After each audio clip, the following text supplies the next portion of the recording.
This podcast contains mature themes, questionable humor, and explicit language. Listen with discretion. Please take care. Dialogue over drama?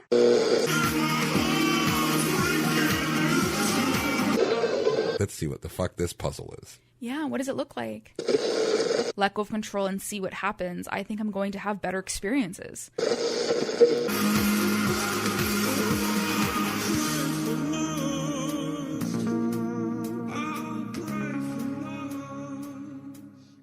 Near, far, wherever you ain't. This is Dialogue Over Drama, episode 48. Welcome to the new year. So proud of you. We got there. So, we have a different kind of episode once again. And this episode, I'm Dialogue Danny. I'm Courtney Drama. Oh, yeah, you are. Welcome. So, you can explain what we did this episode. We got into a whole bunch of fun stuff. You wanted to kind of talk about a little bit of what you're thinking in terms of the way that your brain's at and some things that you're noticing about focus. And then we kind of jump into the main on a fight, you know, what kind of arguing is like for us now versus then. And one of them being about about tattoos and kind of what you think about that. And then that kind of just led into us just shooting the shit about conversation and how things are different now. Well, that's kind of, I think, what the new year is going to be. I really sold it for us. Yeah. You didn't at all. So no, but it's a different thing for us to do because it's just even more like we've always been very transparent. So I think it's a more even transparent look, and where we're even looking into ourselves a little bit more. Like there's a lot more accountability I find in the conversations we're having. And there's now. A lot less defensiveness on my part. Yes, absolutely. As I'm getting older, and wiser. Getting older and wiser. Smarter. I don't think that has anything to do with it. But no, it was actually kind of interesting because we talked about how, like, whether you record, whether you carve out time in your relationship, that, like, there was a situation that happened today right before we recorded that I don't think we would have talked about unless we sat down and talked about it, recorded or not. And so I think it was just really good for us to kind of just figure out, like, where we were coming from, because clearly what went down was different in my head versus yours. So it's kind of cool just to connect on that. And then, but even just getting into, like, our argument style, right? Like how I kind of changed for who I was and how you had to talk to me. Even now, there's still times where you've got to speak loud, you got to yell, you got to clap, make noise just to have my attention. Right. I mean, it's better now that once you have my attention, you have it for 100%. A longer period of time. But we kind of get into that too, because I really don't recall a lot of arguments in past fights. So I think over the next few episodes, we'll get into just breaking down a little bit more of that, whether it's so here's the thing on your part, or it's a play-by-play and we have to go through like what happened, because I don't fucking recall. Right. Or I just need my memory to just jot my memory. What a scary concept. Like, I do look around for, like, other couples that have podcasts, and I just feel like a lot of the time when I look at... I understand why most couples wouldn't want to sit with a mic in front of them for an hour each week. Like, I understand the dynamic of not wanting to do that, whether it's one person wants to outshine the other and they couldn't work together in that aspect. Mm-hmm. I don't hear a lot of real conversation between couples. Mm-hmm. Like I hear very, like everything's edited to still protect, like it's come across perfect. Mm-hmm. Like there's still that little bit that's there. So it's very scary sometimes when I listen to our podcasts. And it was us in the beginning though. Like I have to admit, like some of the podcasts that just never aired, which I think maybe in the new year what we'll do is we'll sit down and we'll play them. Right. And we'll kind of just talk about it, because even in the way that I hear my voice on even episode 1 and 2 that we've aired, I sound very different then versus now. Because I still, even after the first couple episodes that we aired, never mind the ones we didn't, but I was trying to sound perfect. I was trying to say all the right things. I was trying to make sure, and I know we actually, that is a fight that we could get into. Right. We got into a fight early on in our podcast journey where we were watching a lot of Your Mom's House and Tom Segura and his wife, Christina P. Yeah. And I was boring. I was getting too serious right off the bat. And Dan was like, no, like we gotta talk light. We gotta talk fun. You gotta be entertaining. And to be honest, there was a lot of pressure on that. Plus with wanting to uphold some sort of image. Right. That you can hear it in my voice. I sound like shaky. I sound nervous. I sound like everything's so, and now I'm like, fuck it. You 100%. I'm going to be real. You like, I sound more before relaxed you started now. Recording, like you used to think that like the most horrifying thing in your life was like you would take a fail on getting up to give an oral presentation. Yeah. So like where you are now, like if you have the mindset you are now, I don't think it would faze you to get up in front of a bunch of people. No, it still would. It still would. You think so? Yeah, 'cause of course. I'm still behind a mic. There's no audience here, just you. Yeah. But I got over knowing people were going to listen and that nerve to now. So I'm definitely more open in that. But if I actually had to face all my listeners, like if everyone who was listening to these episodes was in this room. Right. And I had to have this conversation with you with them watching. Right. I'd probably struggle because I don't know all of them. I don't know, like, if I don't know. If we ever do a live show, that's going to be so much fun. I would amp up the character. Courtney drama would come out full force. Full force. Oh my goodness. You get to see the toot in person. Yeah. But anyways, this episode's great. We kind of get into it and I kind of like where it's going. Yeah, absolutely. So let's just change the channel. We'll go right into another back-to-back. So here's the thing. Very odd, but yeah, here we go. And I fixed it. I fixed the so here's the thing. That's exciting. So here's the thing. So here's the thing. So here's the thing. So here's the thing. So here's the thing. So here's the thing. So here's the thing. The last little bit has been really weird because I've talked about it on a couple podcasts, but like you've been medicated, your therapy's been doing really well, and everything's been going very good for you mentally of you like dealing with your traits and things you want to work on, right? And I want you to take away with what I'm saying forward is in no way, shape, or form am I saying you've done anything wrong. In no way, shape, or form am I saying that like I'm angry that this happens. I just want you to just kind of take 2 steps back and just look into a situation, okay? Mm-hmm. So I today had such a hard time editing because I live in a world now where you started taking this pill and you've done so much that you can articulate yourself when it comes to how you're mentally processing things. And you're like, man, I'm realizing that when I sit down to do something, I just stay focused on that and I don't sidetrack onto other things and I accomplish what I need to accomplish and then move on to the next thing. So because you've been telling that to me a lot, the way I've spent my whole life dealing with my mental and concentration problems and everything is by learning how to deal with it. So you pointing out that you're like, oh, I'm being distracted. It's been a new thing that I'm looking for now in myself. So now I'm being distracted by trying to pay attention if I'm distracted. So it's a new level of distraction where like you're already what struggling used to take me focus. 45 minutes is now taking me a fucking hour because I'm spending time focusing on, oh shit, I'm doing this now. And then be like, no, I'm into this now, but I don't know what to do. Like today you saw me while I'm supposed to be editing, sending off like text about like sheet music. And I'm like, well, I'm already into this now. I might as well start doing a little bit more of that. And I'm like, fuck, I need to be editing because that's what I should be doing. Like, so I'm just like, oh, it's so fucking exhausting. Mm-hmm. Mm-hmm. So you were going to say something. I was. At first I was like, well, ain't that funny? And then the next thought in my brain was like, oh my God, that is so relatable. Like, I know what you're talking about. And I do feel like even unmedicated, if that's the way that your brain's thinking, like it just takes practice. It's a new attention thing that you're focusing on is the fact that you're distracted. And so you will find yourself being like, no, you were editing, focus on editing. You can do that after, like, and whatever tool you use, create a list or you'll remember to do it after. But like when you start to focus on, because this is what I did before I got the medication, because my therapist was working on some natural focusing techniques, and that was one of them, is being aware when you're getting distracted or doing something else. And it's so frustrating because you're focusing so much on the fact that that's what's happening that it's taking time because now your brain's like, okay, I need to refocus on what I was doing. Like when I don't know if like I made it clear, like it's always been something that I've paid attention to when I get distracted. So then what's changed?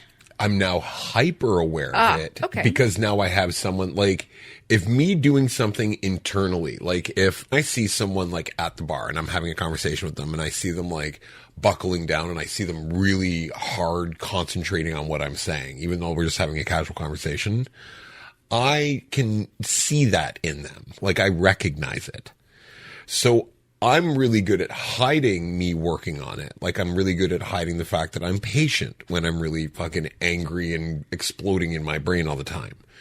So now that you're so aware of it, you notice it more, which is making me more self-conscious of it, which is the distraction. So just to understand, what wasn't working then between you being aware of it and now being hyper aware of it? What's the difference for you? Because you always knew that you had a problem with category A. Oh, so something being on the back burner of a thought, and yes, now so you you're always consciously working on it. You're now consciously reminding yourself to be aware of it. Yes. Got it. So that's what the struggle is. Okay. So you always knew that you're like, oh, like I should probably focus on this, whatever. But it was like a fleeting thought, and now you're like, no, I'm getting distracted. I know I'm getting distracted. I'm gonna go and focus on the thing that I was working on. Right. Interesting. Okay.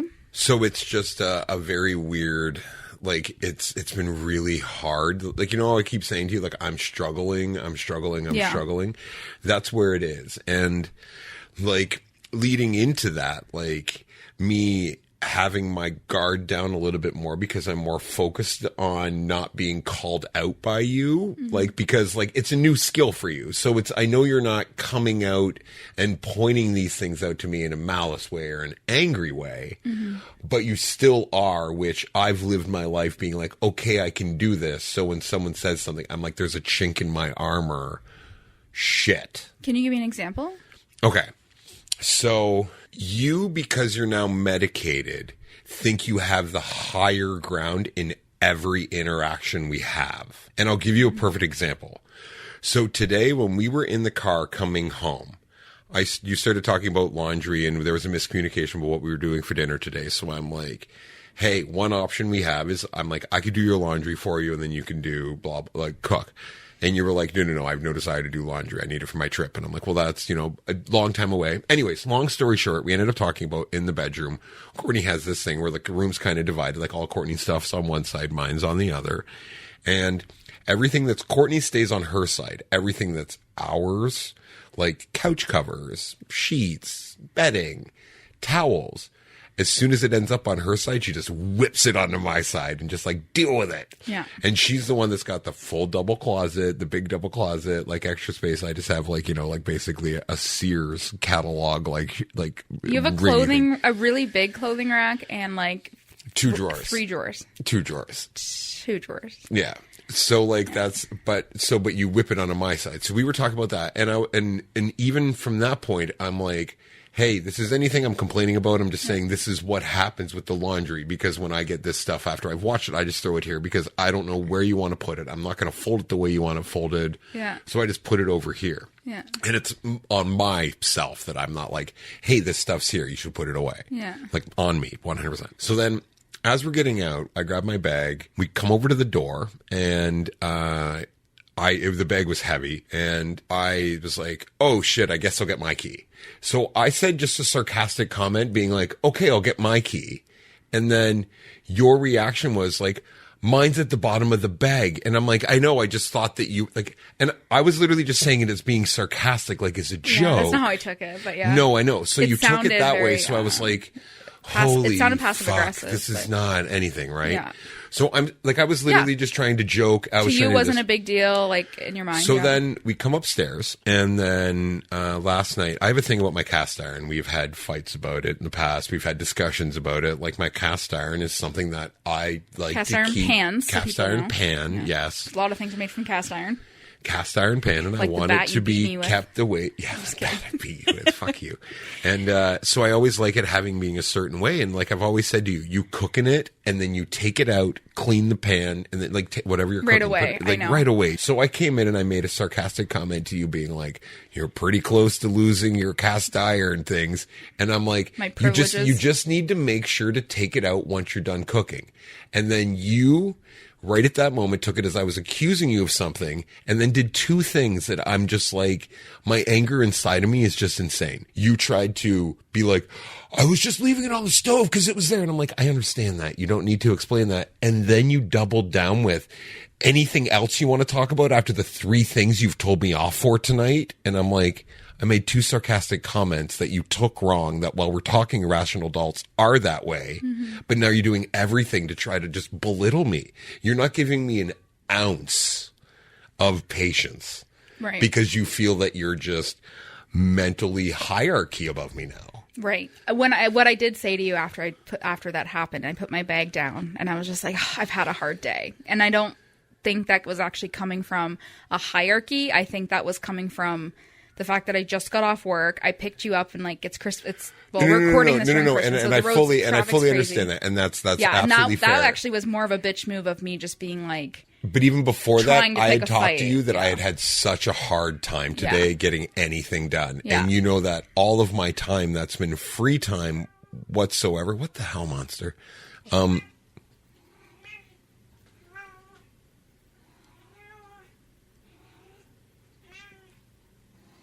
She's just wanting us to play right now. She wants us to play. No, but the reason I asked you to be quiet was because we don't have a lot of recordings of her just meowing. Right. Her little meows, I love them because sometimes they're so demanding. She's like, merp, merp. Yep. I want this now. She gets it from me. Yeah, no shit. She's definitely learning. I feel like her meow has my attitude. Yeah, it does. Anyways, I had started off the day being that way. So like, I fully understand that. But like, the point of like, even like with our whole podcast is that dialogue over drama. I'd rather talk to you about these things, being like, I'm so badly wanting to go in and point out, being like, no, this is the chronological order of that conversation, like blah, blah, blah, blah. And our like, play-by-play? Yeah, the play-by-plays. But you're going to end up like getting so defensive because now I'm coming at you, where like now I'm knocking you off a higher throne, so we're both equals than I was before. So now the crash is a little bit harder, so you're going to come at me more aggressive, which now I have the knowledge that you're smart enough and like mentally smart and intelligent that now I can have these conversations, so you don't get the grace of like you don't understand what I'm trying to say to you yet. Like you're still trying to defend something from the past that triggered something, right? When you took what I said as that. Right. And like I love sarcasm. So like my whole like, well, I guess look at my key was literally just sarcasm to me. And then your reaction back, I'm like, motherfucker. Yeah. There's nothing I can say right now that's going to make any of this easier. Like I was just like, oh, I just thought because it was heavy. And you're like even like the way that you're explaining what you should say calmly is, my key's at the bottom of the bag. That's what I I'm like, said. what the fuck? Yeah. No, and that was not. I'm a little upsetty spaghetti. Yeah, that was not coming from. My intent wasn't to come from a hierarchy on my high horse. Like, look at me with medication. I'm so focused. That literally was more of actually like, I'm just bitchy because I'm mad at life right now. Right. No. So And I get that. I'm surprised that you're bringing it up in that context when, if anything, I thought what you would have thrown back at me was, I get it. You've had a hard day. Like, or throw something back at me. Like, it's not about this. It's about the fact you had a hard day. Like, I was actually, I thought you were going to call me on my shit on that. No. And when you didn't, and you're talking to me now about how you think it's in relation to like the hierarchy kind of thing, how I'm feeling, I'm just like, oh, I wouldn't have thought that's what you took from that. But no, because like in transparency, the way I look at your days at work right now, I wish there was a word for something that, well, I guess it's empathy. Never mind. I was going to say, I wish there was a nice word for pity. And I'm like, it's empathy, motherfucker. Wow. So with empathy, like, I know that every day right now to you is like a whole new world. Like there's a lot of stuff going on with like your art life that you want to do, with the podcast, with work, with like, you know, like new Christmas endeavors being planned out because you want Christmas to be perfect. So you over plan it, right? So you're guaranteed to be disappointed every year by over planning. Like definitely Justin Timberlake's coming in a Santa costume this year. So like I have a complete empathy for you working right now in a high stress job and trying to still balance that with your new focusing ability. right. So like you having a hard day at work is not some, like in the past I'd be like, okay, whatever. Like it's just a random day. Oh, like in the summer, I come out of a brewery where literally like nothing is cold. Everything is like sweating, and I'm running like 12 kilometers on a concrete floor in soup because I'm in a room where they're boiling water and people are complaining about how hot it is outside. And then I come home and you're like, I had a hard day at my air conditioned desk. And I'm like, fuck you. Right? Mm-hmm. But now, like, that I wasn't going to come at you for that. Absolutely not. Interesting. So the point of the here's the thing is you're struggling with your hyperfocus, and the way that I've been with my medication and the way that I act sometimes is hard for you. Well, so here's the thing is just, hey, I need to point out something. Okay. Like, hey, I just want to be clear in the podcast world. That's fair. That's fair. And I appreciate you bringing those things up and knowing that bothers you. No, I know you do. And that's what's really cool about having that conversation about it. Like, like when I look back on it, what I think would be really cool to do, even in like the Lost My Mind, is kind of go in through fights and like, even like you talking about and me talking about looking at a fight and being like how we wanted to act compared to how we did act.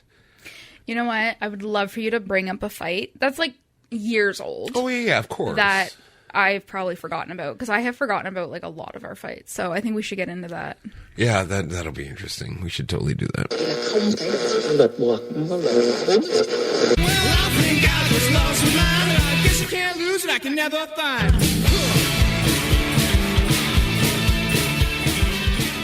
So, old fights. Yeah, I think I only remember a handful of fights that we've had. I think I remember more about the emotion than the actual point of the fight. And it's interesting because we've talked on some earlier episodes when I was talking about how it's been newly medicated for ADHD and where some of my focus is. And some of the things that you said was that you, as a positive, is that I listen to you more.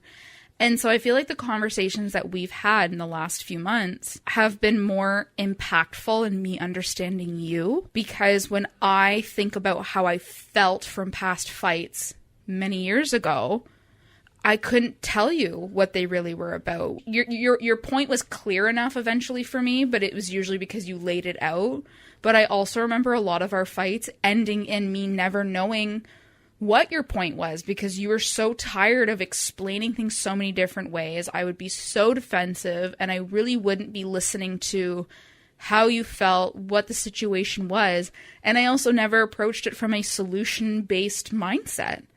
I was never talking to you in like I'll own the situation of what happened and then let's work on correcting it. It was just defend. I don't even know why you're mad at me. And then I would shut down. So I don't recall 80% of our fights. I have a great topic. I am so proud of myself. Like, I am just tooting my own little horn right now because of the idea that I just came up with. We should spend this whole segment talking about my view and your view on tattoos and all the fights we've had about tattoos. Because I've always had one solid view on tattoos. It's never changed, ever. Okay. And you've gone through mishearing what my opinion is multiple times, relating in a huge fight where you actually talked to a really good friend of mine about it to kind of get a different perspective on what was actually going on. I don't fully recall that. So when you were going to get... But I remember the tattoo being an issue. Okay, so let's... Yeah, like that's what I mean. I'm already ready to go. Okay, you're gonna have to so we'll start from the beginning. Okay. When I met you, you had X number of tattoos. I don't remember. 2 at least. 5. Okay. So I didn't have any tattoos. I still don't have any tattoos. My big running gag that I think has been such a gag for so many years is that when I turn 50, I'm getting the words kitty cat wrote across my knuckles. So it'll be KITT and then Y cat on my left hand. Which I think would just be really funny. And that's my only tattoo, is just the words kitty cat across my knuckles. Anyways, so my view on tattoos is I just think it's one of those things where there's a lot of people that want to fit in and just don't feel good about themselves at a very young age. And they just think by getting a tattoo, it fits into society enough that they don't even mean anything to you. Like, I look at it like, I felt this way when I was younger, so I put on a hat. When that hat stopped representing who I was, I took that hat off and put a different hat on. With tattoos, you can't really do that. So I've always been like, have the tattoo mean something to you. Like, if it just means, man, I got this little pop-up tattoo at this shop, cool, awesome. Know that that's what that tattoo is to you. Don't like make some crazy story about it. Don't anything. Like, tattoos are just one of those permanent things in life that I'm like, I don't judge people for tattoos. I don't anything. So I said this to you, and I think a lot of what you took was like, I hate tattoos. Tattoos are gross. That's what you thought for the longest time about my thinking of it. So when you started getting tattoos, and one of the things that tattoos, and to give my full transparency of my trauma with it, is I was with someone for a bit, like, or considering being with someone for a bit, and then I went away. And they were mad that I went away, and they knew that I was kind of weary about tattoos, just like I was with weed, because I was a church boy. And then when I'd come back, they'd gotten a tattoo almost despite me being gone. Mm-hmm. So, like, that's like, it's stupid. I was so young and everything like that. It doesn't matter, but I know that is a little seed in the back of my brain. So I know consciously going in, talking to you about tattoos, I was like, hey, just let me be part of the process. Just talk to me about it. I do remember that. Like, just now thinking back to it, I remember, like, because I'm coming from an empathetic standpoint now. Yeah. Is I know that you were very much just like, hey, this is something that bothers me. I would just like for you to put my mind to ease and just make me part of the process. And I mean, when you expressed that to me, you fully met me with the tattoos that I had on my body at that time. Yeah. Still do. And I want one of them removed, but they're fucking terrible with some of them. So I get it that you were just like, I'm not a big fan, and like, I can appreciate it if it's something that you really want and care about and it makes sense and whatever. And it's like, if it's a cool piece of art. And again, you saw my tattoos. So, like, they weren't a cool piece of art. And yeah, and I just don't think that it registered in my brain at that time how important that was to you. Right. And that, I think, is what led to when I got my first tattoo while dating you. Well, yeah, because, like, I forget what had happened, but you just basically blocked me out, didn't hear a word I said, and, like, I was just so frustrated because I'm like, why can't you just... Because it was this one. It was the Mrs. Pot and, like, Chip from Beauty and the Beast, but, like, not, like, as cartoony, like, with their faces, but it was that kind of vibe that I wanted to get on my arm, and I remember you being like, you should draw it yourself, draw it a few times. Like, I think, trying to get you into the process of it a little bit. Yeah, I think that like, you weren't expecting me to go book it as quick as I did. That's what I remember. Yeah, my main point back then was I had watched you do art where you would do art and be like, it's done. And then 2 days later be like, no, okay, no, I want to do this. I hate the fact that you wanted me to, like... So I wanted you to hang on to it for a bit. What you're going to do permanently, because I'm like, if you're going to do it permanently, you wanted why me to do you wait, need like, rush? a year. Yeah. You straight up were like, if you still like that a year from now. And I was like, the fuck? My theory with a year was I could pitch a year, and then you go, like, 1 month. I go 6 months. You go 3 months. You go 2 weeks. Like, and it would have ended up being not a year, but, like, my theory was, I know, I just want you to just really enjoy it. And, like, I think the proof's in the pudding where, like, I'm 100% on board with every tattoo you get now because you spend so much time figuring it out. Like, your arm looks fucking amazing now because of, like, taking the time to, like, think it out. What do you want to do? How does this play out? Yeah. So, like, that was the point that I was trying to make, is, like, all I want to do is be involved so I can... Which now, I think now it's different. Like, because I think because you appreciate that you watched me plan out my arm, that you were like, okay, cool, it makes sense. But, like, I think now, moving forward, if I came home with a new tattoo, you'd be like, cool. Back to the fight, because I remember I was playing a show at a local place called The Staircase, opening for a friend of mine's band, and... You ended up sitting with a really good friend of mine who's a very wise man. And so it was on the car ride home that you had said, I talked to so-and-so, and he kind of explained to me that he's like, well, from what I'm gathering, Dan's not mad that you did it. Dan just really wanted to be a part of it. Mm-hmm. And isn't that a good thing? Mm-hmm. And you were like, and just the way he said it, it's the same things I was saying, but you were like, so I'm starting to understand. Yeah. But that was like the turning point where I'm like, cool. So like at that point, like all my anger goes away. I think that's one of the biggest things that's been an issue with us in the past of fighting. I'm not talking now. I'm talking past, previous. Yeah. Is like, you weren't used to, once you admit that you, like, you know, okay, here's how I'm faulted in this situation. The person can be, I'm faulted, and then you're still like, I'm not faulted. But as soon as you acknowledge that you're the one that can be blamed as well, that you're so used to the anger to be ramped up now because it's quote unquote justified anger towards you. Whereas with me, I'm like, cool, now we're on mutual playing fields. We can have a conversation. Yeah. And I think that's one of the biggest struggles we've had in the past when it comes to every fight we've had. Yeah, because early on, too, in our relationship, like, a lot of the arguing that I had with people in my life, it was always, whether I did something wrong or not, it was always just like, blame, punishment, and that was it. There was never a lessons learned or a reason for me to care to improve. Like, why? I'm just going to get yelled at again. I think I would just get so frustrated that, like, because I felt like I wasn't heard.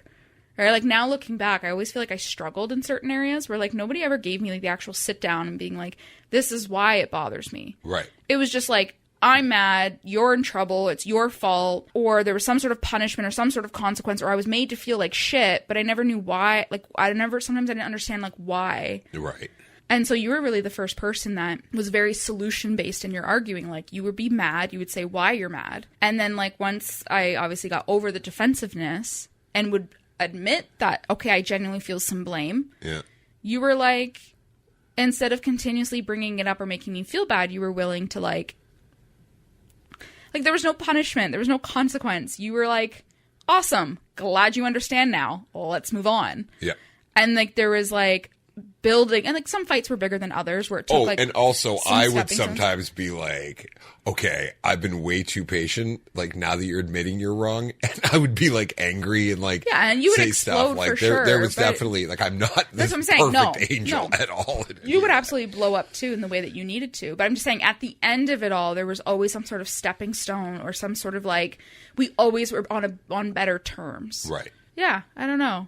We've never had a fight that made our relationship worse. No, not really. Well, like, we've had fights where it's like, I literally have felt like this fight will never end. I might as well threaten to break up and leave because that seems easier. Yeah. That's how intense some arguments have gotten for sure. 100%. But they've always ended when it does end in a better place for sure. But we've gotten to the point where I was just like, I don't think I can do this. And and it's funny. Like, you say that you've almost got to that point, and I think what stops you... I vocalized it. I'm sure you have 1,000 times without saying it. No. I'm just saying, like, you know the way I deal with, like, ultimatums, and it never is. No. Like, so I and know I never used it as a threat. I used it out of pure truth. Like, I genuinely thought there was times in our relationship. And you're saying it out of, like, just exhaustion. Like, I can't figure this out. Even if I'm at fault, even if I'm not at fault, if I'm defending myself, if you're mad, if I can't deal with the fact that you're mad, if I can't deal with the fact that I can't fix you in the moment of your anger, whatever it may be, like, yeah, there was times where it was pure exhaustion out of my own mental frustration of, like, what part of this am I not getting? Can you think of a fight that you were like that? See, again, no. Because a lot of the things that I remember is always, like I said, the emotion. I can describe to you exactly how I felt and what was going through my head, but I could probably never really tell you what it was about. So, like, none of the facts ever stuck. It was just, you remember how you felt. Yeah, it's hard. And I think that's because, again, a lot of our fights was probably me not listening. I don't know. I dealt so much in emotion and not in fact for so many years. And then you add in the lack of focusing. I just wasn't listening to you. One of the things that I feel really bad about is I believe this, but I think my theory's flawed. So I'd love to hear your honest opinion about this. Okay.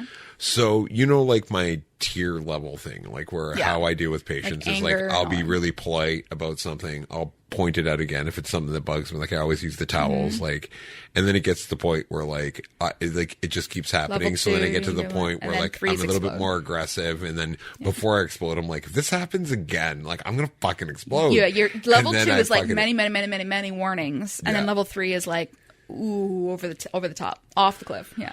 So my theory in life is there are some people that just, you have to raise your voice and yell because of who they are mentally, that they're not going to hear you any other way. That was me.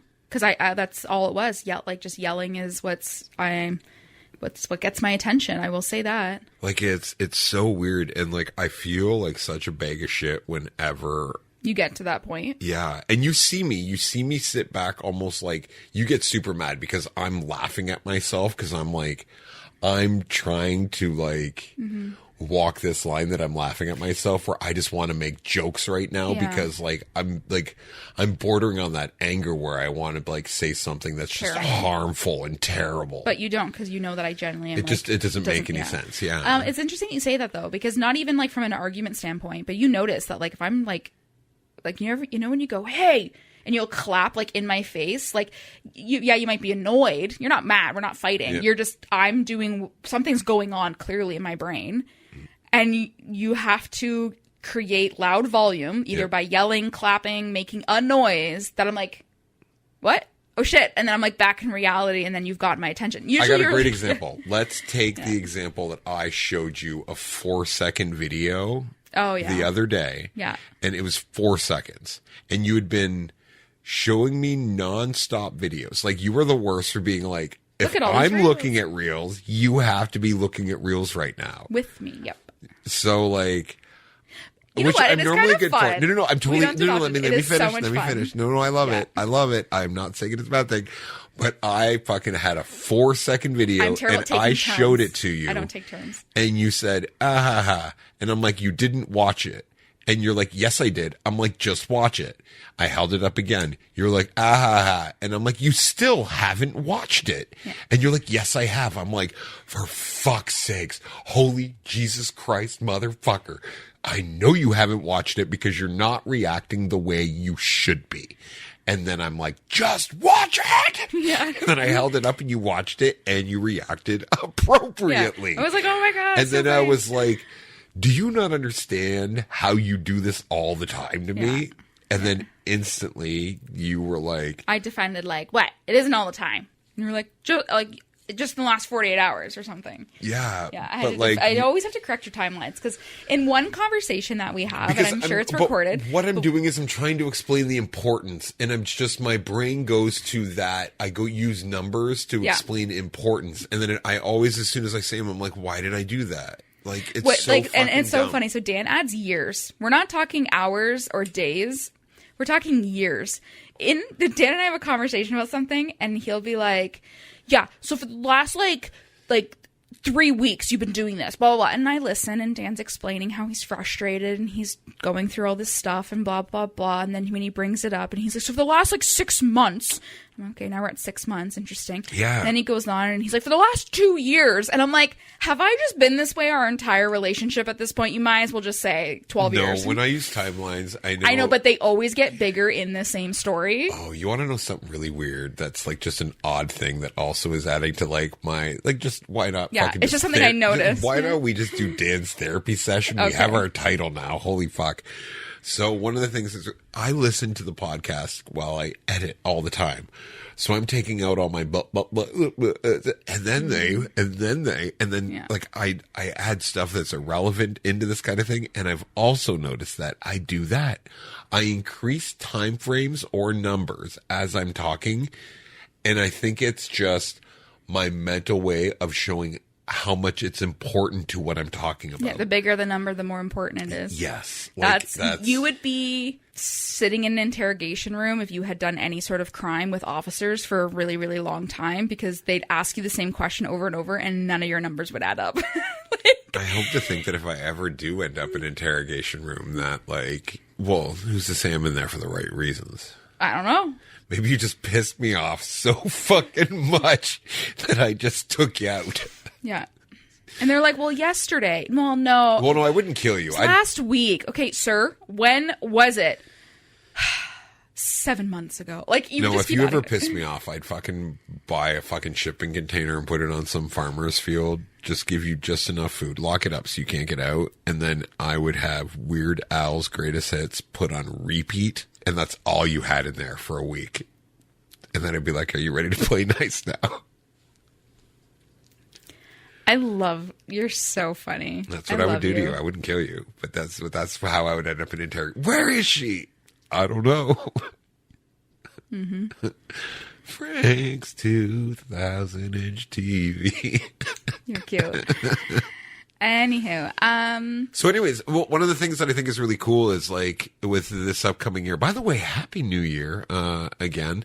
But one of the things that I think is really cool is going back and having these conversations with you. Mm-hmm. And I think is one of the weird things that I think we should kind of dip into in the upcoming year on this podcast is when something does happen where there's a fight that we would end up, whether it be like my personal issues or your personal issues, like mentally with the day we're having or whatever it is, that we know that at one point we have two mics where we have to fucking listen to each other. Mm-hmm. So like it's forced communication between the two of us. In a really healthy way. In such a healthy way. Like I am saying this 100% is a good thing. So there's times where like, normally, like when what happened in the whole you throwing the 3 things at me today, like now looking back, you're like, I just literally put on a silver platter something Dan would justifiably be able to yell at me for a half hour.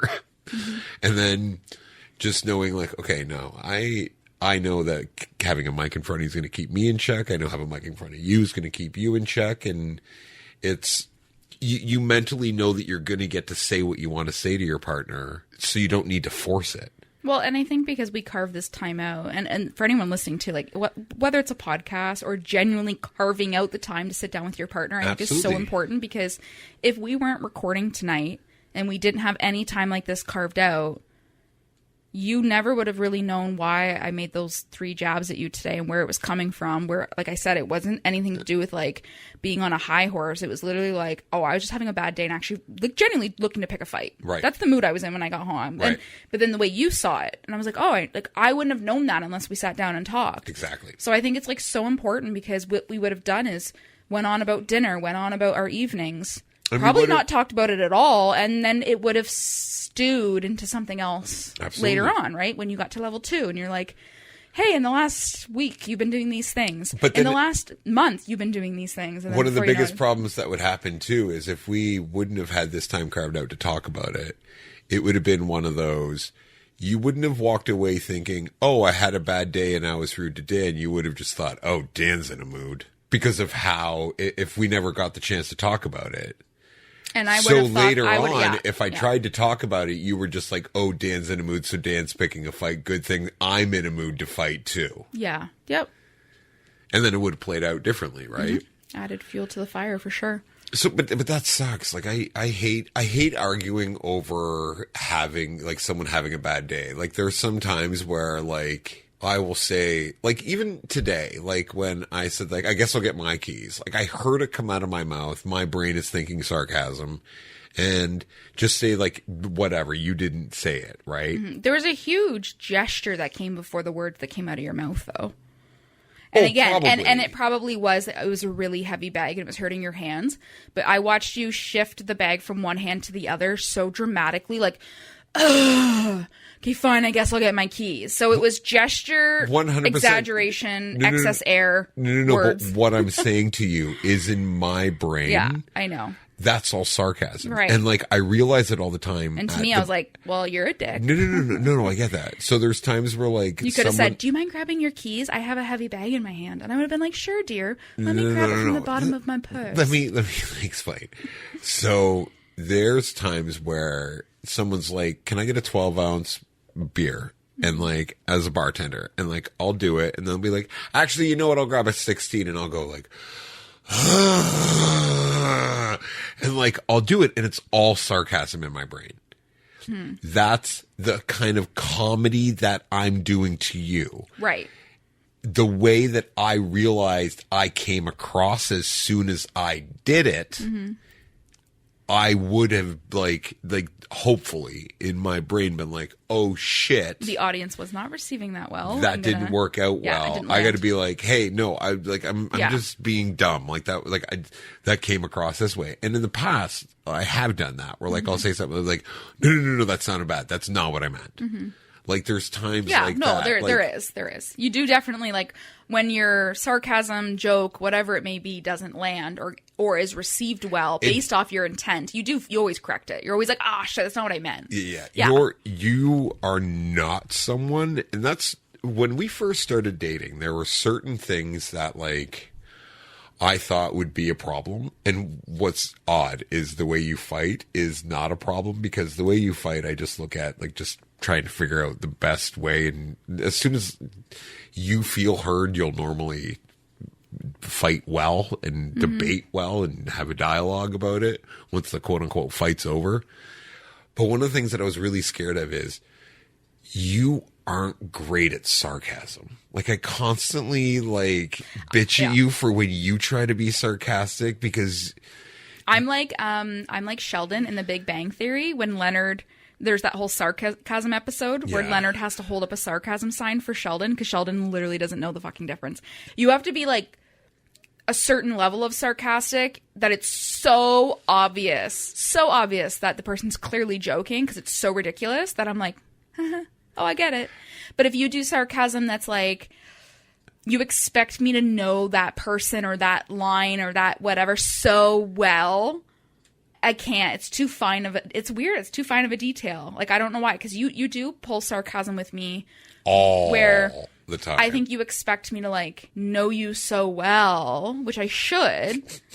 But there's just sometimes with your I humor. love that was your excuse. I'm supposed to know you so well. I've only been with you 12 years. No, and but been this is what I'm saying though. Like I've said, like a lot of not even just arguments, but conversations we've had. Not that I don't know who you are, but because I don't pay attention to a lot of those other things, that now that I focus more, I think I've said it on one of the podcasts, I've learned more about you in the last few months being medicated than I have over 12 years. Like there's, like I said, me saying to you that when we have arguments and conversations that your time in which you're referencing expands years, that I'm like, I never noticed that. Like I must have subconsciously, but for me to be focused and actually listening to what you're saying, I'm noticing patterns about you. I'm noticing more quirks. Right. Like, so I'm learning so much more about you. So I do feel like sarcasm and how it's received will be better because I'm starting to learn those little finer things. Oh, absolutely. You know? But yes, I genuinely suck with sarcasm. I'm hoping, like, so the flip side of it is, like, you receiving sarcasm, you're really bad at. Mm-hmm. You are the worst at sarcasm. Really? Because this is what happens. So if I say something to you that I think is sarcastic, I say it just as rude as I would say it if I genuinely was being rude. There was one time You where... can't differentiate the two. There was one time where you would ask me to take out the garbage, and, like, you were, like, super fucking angry about it. Like, just like, would you just take out the garbage? Or, I'm just using that as an example. I don't know what it was. And then, like, I was like, what the fuck? And I was like, can you not be that rude to me? And you're like, well, you said you were going to take it down. Whatever, right? Like, I'm making up a hypothetical situation. I probably did, but all right. And then the next day, like I didn't take it down just out of spite because like we had a fight or whatever. Yeah. And I was like, fuck you, I'll take it down tomorrow. Yeah. And then the next day you'll come in and be like, so you're going to take that garbage down today? And I'm like, are you fucking kidding me? And you're like, I'm being sarcastic. That's the way you're sarcastic. That's a great way to describe what I was saying. Yeah, I would say that I say things that are sarcastic that at any other given point you would think I was serious. You say something from the fight the day before, the same tonality and same thing, like within 48 hours of a fight where like wounds are still fresh and you're like, I'm going to try to be sarcastic here. I try to be funny. That's hilarious. Like my favorite thing is like 50% of the time when I'm sarcastic around you, you go, really? And I'm like, no. That's because I don't know the difference. Like I know. I'm still learning, but But that was a good episode. I think, you know what? That's great. I think we got into our tattoo fight. We got into some other little bickers and quirks that we've had.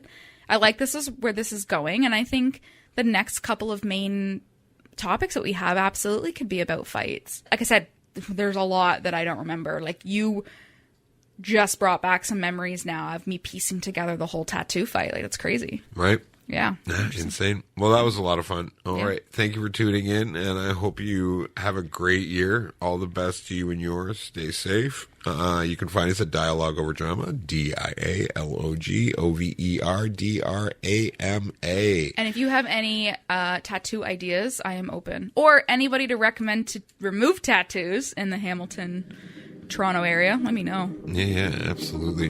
All right. Well, thank you. Okay. Goodbye. Bye. Love you.